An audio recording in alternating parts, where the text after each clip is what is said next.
преди малко, те съсипват енергийната система, за да увеличат тока и икономически да ни изгонят. Ще ви кажа, когато бяхме при Деребея заедно къде бяхме? Доспат. Един от хората, знаете ли какво ми каза?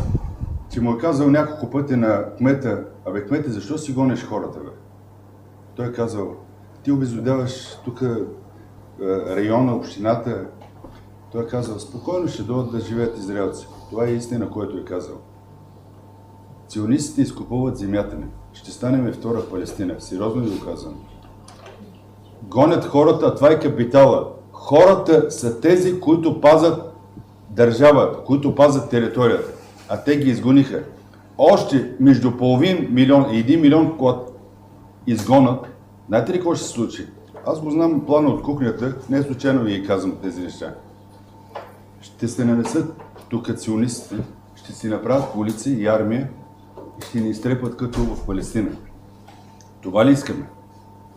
Това ли искаме, да станем беженци? Това ли искаме?